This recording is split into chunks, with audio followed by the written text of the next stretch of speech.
말씀 요한복음 2장 1절에서 11절입니다. 신약 144면 요한복음 2장 1절에서 11절 말씀.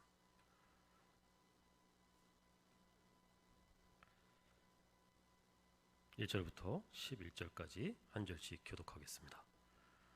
사흘째 되던 날 갈릴리 가나에 혼례가 있어 예수의 어머니도 거기 계시고 예수와 그 제자들도 혼례 청함을 받았더니 베드로가 포도주가 떨어진지라 예수의 어머니가 예수에게 이르되 저들에게 포도주가 없다 하니 무슨 상관이 있나이까 내 때가 아직 이르지 아니하였나이다. 그의 어머니가 하인들에게 이르되 너희에게 무슨 말씀을 하시든지 그대로 하라 하니라. 정결이식을 따라 두세 통 드는 돌항아리 6이 놓였는지라. 예수께서 그들에게 이르시되 항아리에 물을 채우라 하신즉 아귀까지 채우니 이제는 떠서 연회장에게 갖다 주라 하심에 갖다 주었더니 연회장은 물로 된 포도주를 맛보고도 어디서 났는지 알지 못하되 물떠온 하인들은 알더라. 연회장이 신랑을 불러 아르되 사람마다 먼저 좋은 포도주를 내고 취한 후에 낮은 것을 내거늘 그대는 지금까지 좋은 포도주를 두었도다 하니라.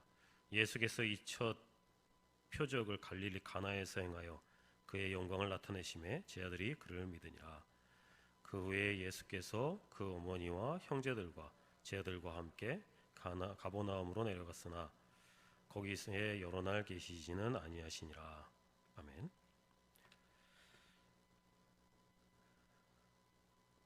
톰 소여의 모험, 허클베리 핀, 왕자와 거지, 굉장히 많이 들어본 제목들이실 것 같습니다.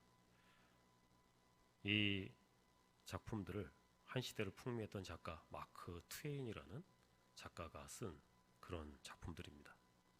참 많은 작품들을 남겼는데요. 우리가 잘 아는 작품들이 대부분이지만 그 중에 좀 덜 알려진 작품 중에 아담과 이브의 일기라는 작품이 있습니다. 아담과 하와의 이야기를 성경적인 관점이 아니라 지극히 인간적인 관점에서 재해석한 그런 책이 바로 이 아담과 이브의 일기라는 책입니다. 에덴 동산에서 쫓겨난 아담과 하와가 이 부부 생활을 하면서 일어나는 일들, 그래서 해악과 풍자로 잘 풀어낸 그런 책이 바로 이 책인데요. 성경적이진 않지만 100페이지가 조금 넘는 그런 짧은 이야기 속에 아담과 하와의 깊은 사랑을 너무나 재미있게 표현하고 있는 그런 책입니다. 사실 이 이야기는 마크 트웨인이 아내에게 바친 글이었다고 합니다. 그의 명성과는 달리 말년에 조금 어려움이 많았어요. 출판업을 하다가 실패를 맛보게 되고 그래서 경제적으로 굉장히 큰 타격을 입었는데 또 그 와중에 병으로 아내가 죽어가는 그런 상황 속에 있었다고 합니다. 그래서 참 어려워하고 힘들어하는 아내에게 위로를 하기 위해서 이 글을 썼다고 합니다. 그래서 그 책의 마지막에는 이 하와의 무덤에 아담이 새긴 비문이 나오는데 그 비문이 이렇습니다. 그녀가 어디에 있었든지 그곳은 에덴이었다. 그래서 하와가 있는 그 어느 곳에서나 다 행복했고 다 에덴과 같았다. 이렇게 표현을 합니다. 그래서 아내가 함께했던 그 모든 순간이 다 행복했고 마치 천국 같았다 라고 고백을 하는 그런 책이었다는 얘기죠. 결혼은 이처럼 행복한 것이어야 합니다. 그녀와 내가 서로 사랑하기 때문에 그곳이 천국 같은 곳, 그것이 바로 결혼이어야 한다는 얘기죠. 여러분 모두가 그런 결혼 생활을 하고 계실 줄로 믿습니다. 아멘이 없습니다. 예수님은 여러 차례 천국을 결혼에 비유를 했습니다. 사복음서에 혼인잔치, 또 신랑, 신부 이런 내용들이 담겨져 있는 게 35번 정도 되는데 그 대부분을 이 결혼과 천국을 비유로 이야기를 하는 것을 보게 됩니다. 그래서 예수님은 천국이 마치 결혼 잔치와 같다라고 말씀하시고 그렇게 행복하고 즐거운 것이 바로 하나님의 나라다, 천국이다. 결혼과 같이 행복한 것이다 라고 말씀하셨다는 얘기입니다. 본문은 이 11절 말씀처럼 첫 번째 표적을 우리에게 이야기를 합니다. 이 첫 번째 이야기를, 첫 번째 표적을, 첫 번째 사역을 예수님께서 어디서 시작하냐면 결혼잔치의 현장에서 시작을 하신다는 사실이죠. 그래서 예수님이 이 첫 번째 사역을 결혼잔치에서 하시는 이유가 굉장히 우리에게 주는 시사점이 있을 거란 얘기죠. 예수님이 만드실 하나님의 나라, 그 천국에 대한 이야기를 시작하신다라고 우리가 생각을 해도 과언이 아니란 얘기입니다. 그런데 예수님이 이 만드실 천국을 이야기를 하시려고 하는데 이 예수님이 만드실 결혼잔치, 그 천국 같은 결혼잔치를 우리가 바라보는데 조금 당황스러운 모습이 있다는 사실입니다. 요한은 다짜고짜 이 잔치에 포도주가 떨어졌다고 우리에게 이야기를 합니다. 요즘에도 이 결혼잔치에 술은 굉장히 중요하죠. 저처럼 술을 안 먹는 사람에게는 별로 이 술이 있든지 없든지 상관이 없지만 만약 결혼식에 술이 없다면 아마 난리가 날 겁니다. 그런데 당시의 결혼 잔치는 지금처럼 하루만 하는 게 아니라 일주일가량 했습니다. 그래서 온 동네 사람들이 함께 즐기는 그런 잔치였다는 얘기죠. 그래서 그 잔치에 물처럼 마시던 포도주가 떨어졌다라는 것은 생각할 수도 없는 일이고 포도주를 넉넉하게 준비하는 것은 당연한 일이었다는 사실입니다. 여기서 우리가 첫 번째 궁금증이 생깁니다. 예수님이 주실 천국과 전혀 어울리지 않는 부실한 결혼잔치를 왜 예수님께서 첫 장소로 선택하셨을까라는 궁금증입니다. 예수님이 우리에게 하나님의 나라를 이야기하시려고 하고 그 하나님의 나라가 천국 같다고 얘기하시는데 그 천국이 왜 부실한 결혼잔치에서 시작이 되냐는 얘기죠. 사실 이 말씀은, 이 본문은 궁금한 게 한두 가지가 아닙니다. 사흘째 되던 날에 왜 예수님께서 첫 사역을 시작하셨을까? 또 요한은 왜 마리아를 예수님의 어머니라고 표현을 했을까? 예수님의 어머니가 왜 포도주에 관여를 하고 계실까? 또 예수님의 어머니는 왜 포도주가 떨어진 사실을 예수님께 알렸을까? 또 예수님은 왜 예수님 어머니를 여자라고 표현을 했을까? 예수님은 왜 내 때가 아니라고 하셨을까? 또 예수님은 왜 때가 아니라고 하시고 포도주를 만드셨을까? 굉장히 궁금한 게 많은 그런 본문이라는 사실입니다. 그래서 성경 학자들은 이 주석을 보면 학자마다 침을 튀기면서 이런 궁금증을 하나하나 아주 자세하게 설명을 합니다. 저도 이 모든 것들이 굉장히 궁금하지만 제가 가장 궁금한 건 뭐냐면 왜 천국 같지 않은, 하늘나라 같지 않은 결혼잔치, 이 부실한 결혼잔치를 예수님께서 찾아가셨을까라는 것입니다. 저는 천국을 만드시겠다는 예수님이 찾아간 이 잔치가 부실했다라는 것에 좀 집중을 해보고 싶다는 얘기입니다.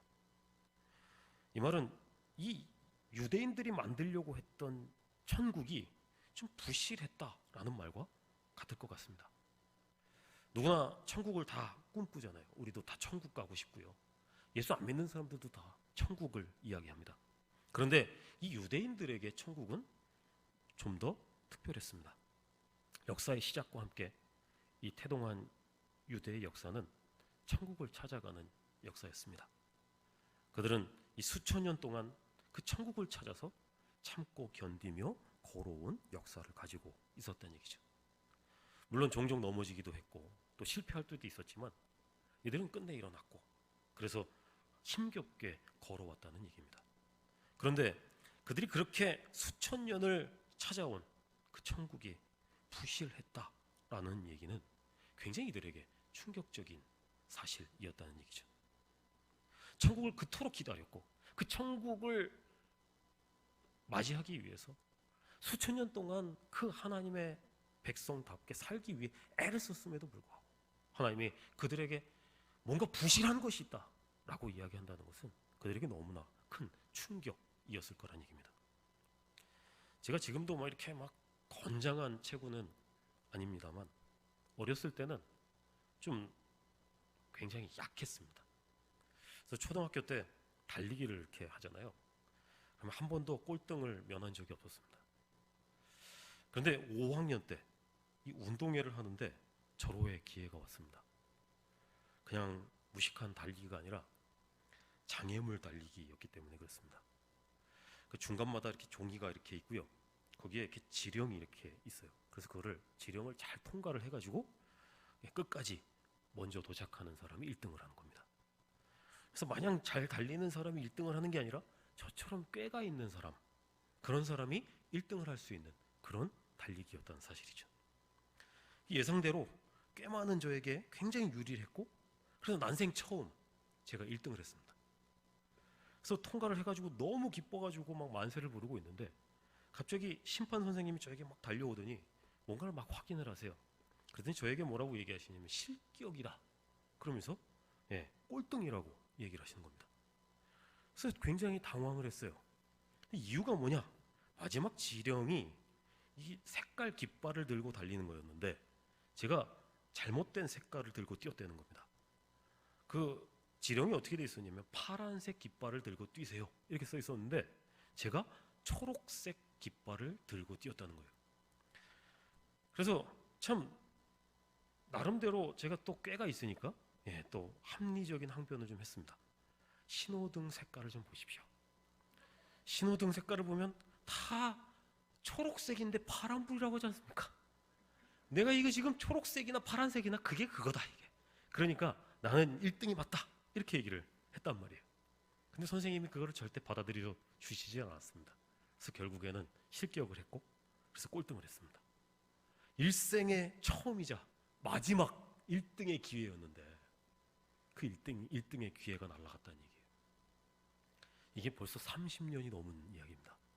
근데 지금도 분해요. 지금도 마음이 안 좋습니다. 그 얼마나 그때 충격적이었고 어려웠으면 지금도 제가 마음이 안 좋겠어요.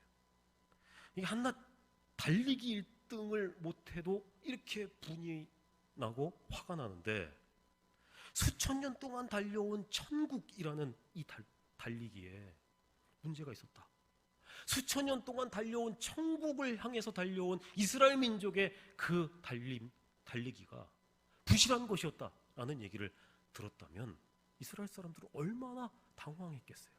얼마나 화가 났겠어요. 그래서 지금 이스라엘 사람들의 마음이 우리가 느껴진다는 얘기죠. 여기서 우리가 두 번째 궁금증을 갖게 됩니다. 무엇 때문에 이 유대인들의 천국잔치가 부실해졌을까요? 예수님은 전후 설명 없이 정결 예식에 쓰이는 돌 항아리에 물을 떠서 연회장에게 갖다 주라고 명령을 하세요. 이 정결 예식이라는 게 뭐냐? 이 정결 예식에 쓰는 물이라고 하는데 이게 마태복음 15장 2절에 이렇게 나옵니다. 당신의 제자들이 어찌하여 장로들의 전통을 범하나이까? 떡 먹을 때에 손을 씻지 아니하나이다.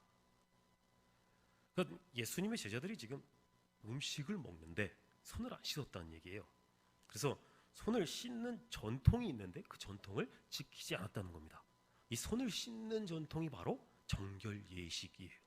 이것을 쓰는 돌 항아리가 있었다는 얘기고 거기에다 예수님이 물을 담아서 그래서 그거를 연회장에게 갖다 줘라 이렇게 얘기했다는 거예요. 성경에는 이 정결 예식이 원래 사실 레위기에 등장을 합니다. 레위기 12장부터 15장을 보면 이 정결 예식에 대해서 설명을 하는데 정결 예식은 대개 이 부정한 자를 접촉했을 때 그 몸을 씻고 그리고 그가 착용했던 의복을 빠는 것 그리고 또 그 부정의 종류에 따라서 각각의 특별한 제사나 어떤 절차를 요구받는 그것이 바로 이 정결 예식이었다는 얘기죠. 그래서 뭔 죄를 지었을 때 그것에 상응하는 제사를 지내거나 옷을 빨거나 몸을 씻거나 하는 것이 이 정결 예식이었다는 얘기예요. 근데 시간이 지나면서 이 율법 속에 이 정결 예식이 점점 더 강화되기 시작했습니다. 그래서 혹시라도 내가 부지 중에 잘못된 상황이 있을 수도 있고 죄를 졌을 수도 있고 부정한 것을 만졌을 수도 있지 않느냐. 그래서 먹을 때마다 손을 씻는 것이 예방 차원에서 좋겠다라고 생각을 했다는 거예요. 그래서 이 예방 차원에서 하다 보니까 음식을 먹기 전에는 무조건 손을 씻게 되는, 그렇게 정결 예식이 점점 확대가 되었다는 얘기입니다. 그래서 예방적인 이 조치까지 할 정도로 이 정결 예식이 강화되었기 때문에 좋은 일이 아닐까라는 생각을 우리가 하게 돼요. 그런데 그게 그렇게 간단하지가 않습니다. 마태복음 15장으로 가보면 거기 보면 이제 아까 좀 전에 제가 읽었던 말씀처럼 예수님의 제자들이 손을 씻지 않고 떡을 먹었단 말이에요. 그랬더니 종교 지도자들이 비난을 막 했어요. 예수님은 그것에 대해서 이렇게 말씀을 합니다. 이 백성이 입술로는 나를 공경하되 마음은 내게서 멀도다. 사람의 계명으로 교훈을 삼아 가르치니 나를 헛되이 경배하는도다. 지금 예수님이 무슨 말씀을 하는 거냐면 정결 예식은 이 사람에게 이 계명이 되어서 종교적인 의식일 뿐이고 더 이상 하나님을 향한 온전한 예식이 되지 못했다라고 이야기를 하고 있다는 것입니다. 이들이 손은 열심히 씻고 있는데 하나님을 사랑하는 마음, 하나님을 위한 마음은 전혀 없었다는 얘기입니다.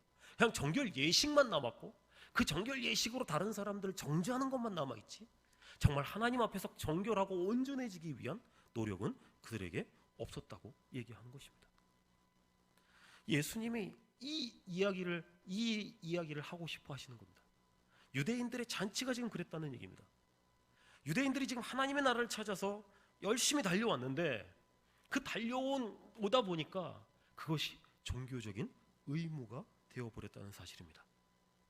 그래서 지금 이들이 열심히 하나님을 따라가는 것처럼 보이고 하나님의 나라를 찾고 있는 것처럼 보이지만 사실 거기에는 별로 관심이 없다는 거예요.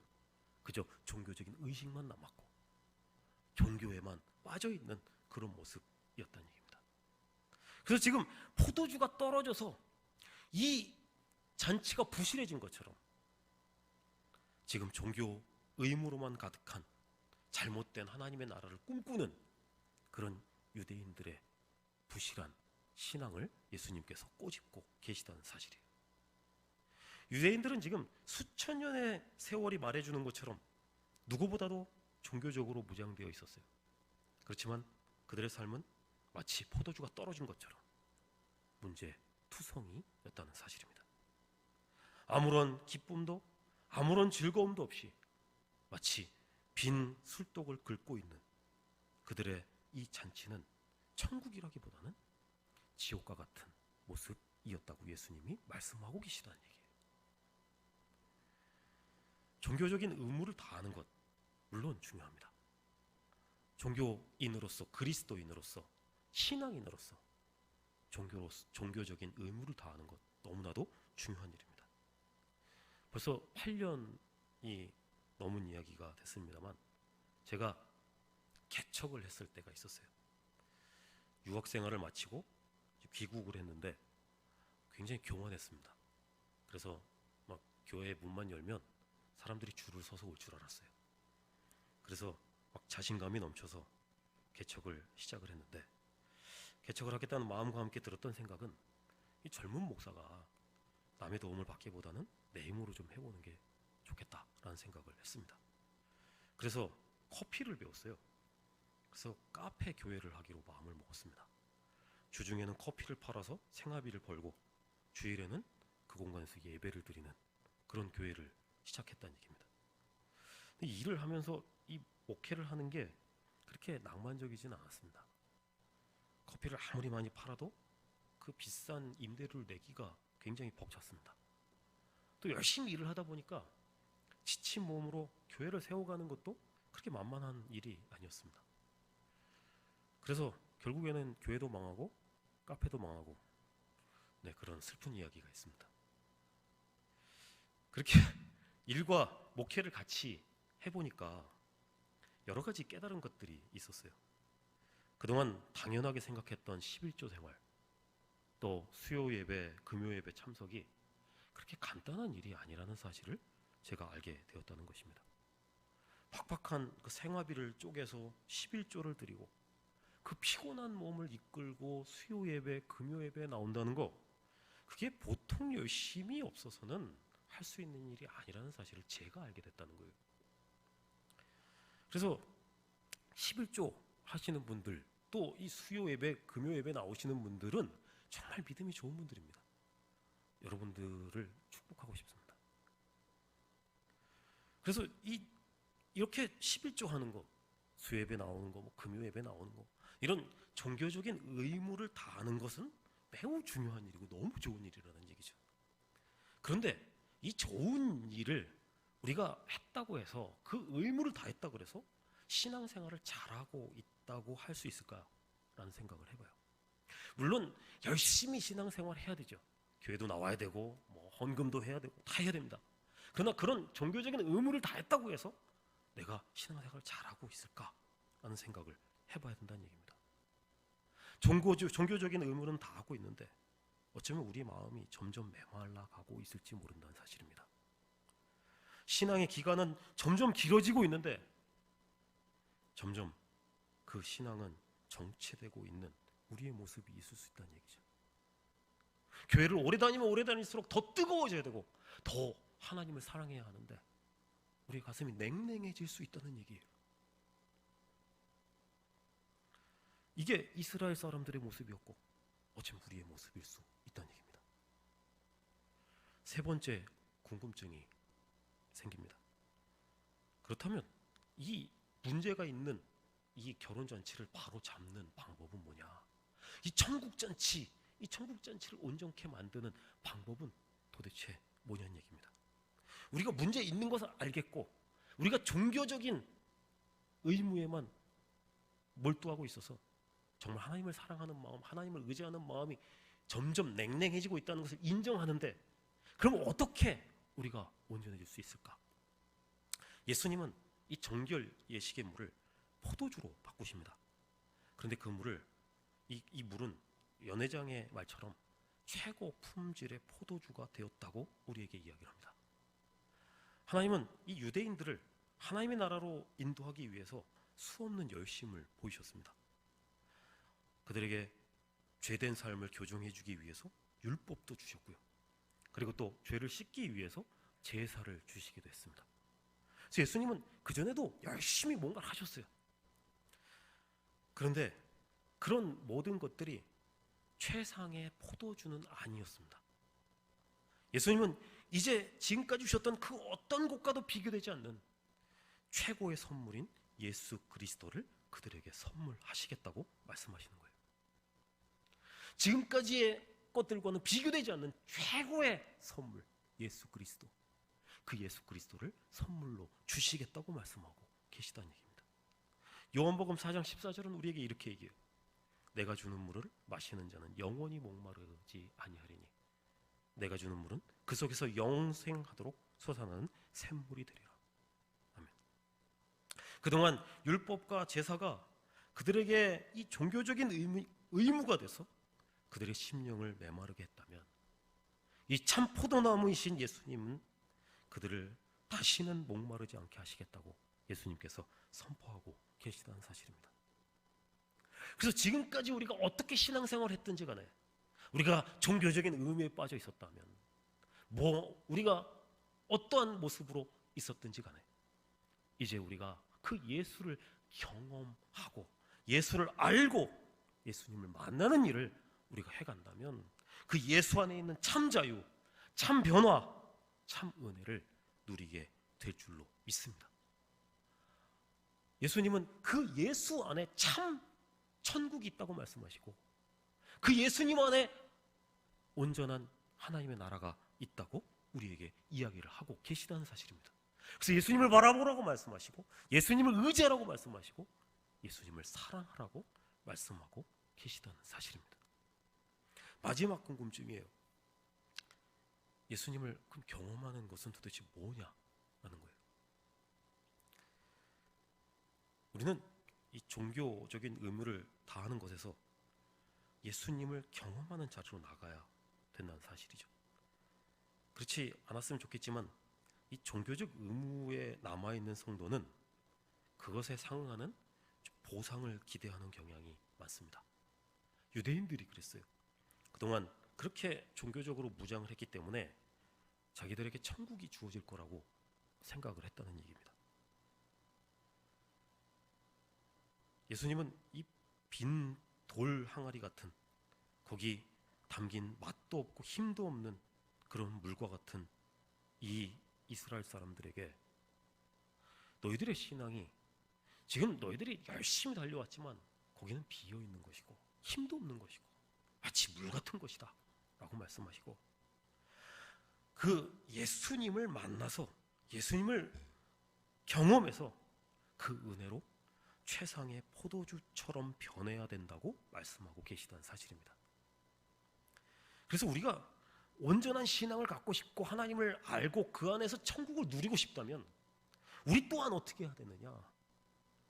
우리가 예수님 안에 거해야 한다는 사실입니다. 그 은혜 안에 거하며 그 은혜 안에서 감격하며 그 은혜 안에서 기뻐하며 그 은혜 안에서 만족하는 것이 우리에게 필요하다고 말씀하고 계시다는 사실입니다. 그래서 그 인생을 천국으로 만들어 가시는 예수님을 만나야 된다고 말씀하시는 거예요. 교회를 다니는 것이 아니라 예수를 만나야 하고, 신앙생활을, 종교 생활을 하는 것이 아니라 예수를 만나고 예수를 경험하고 예수를 감격하고 즐거워하고 그 은혜를 날마다 누려야 한다고 말씀하고 계시다는 사실입니다. 그러면 그분은 우리의 힘들고 고통스러운 인생 속에 역사하실 것이고, 우리에게 세상이 줄 수 없는, 세상이 도저히 꿈꿀 수 없는 은혜와 기쁨을 우리에게 선물해 주실 줄로 믿습니다. 아무런 가치도 없는 인생에 그 예수님은 오늘도 은혜를 베푸시고 우리의 삶을 기쁨으로 가득하게 하고 싶어 하십니다. 그래서 우리가 나아가기만 한다면, 우리가 그분을 찾기만 한다면 그분은 우리를 만나 주실 것이고, 우리 마음속에 영원히 마르지 않는 그 넘쳐나는 은혜를 허락해 주실 줄로 믿습니다. 그 하나님을 사모하시고 그 예수님을 바라보시고 믿음으로 나아가시는 여러분들 되시기를 바랍니다. 서두에 마크 트웨인이 아담과 이브의 일기에 이 마지막에 그녀가 어디에 있든지 그곳은 에덴이었다 라는 기록을 했다고 제가 말씀드렸잖아요. 집에 돌아가셔서 오늘 일기장에다 이렇게 기록하셨으면 좋겠습니다. 주 예수와 동행하니 그 어디나 하늘나라. 함께 기도하겠습니다.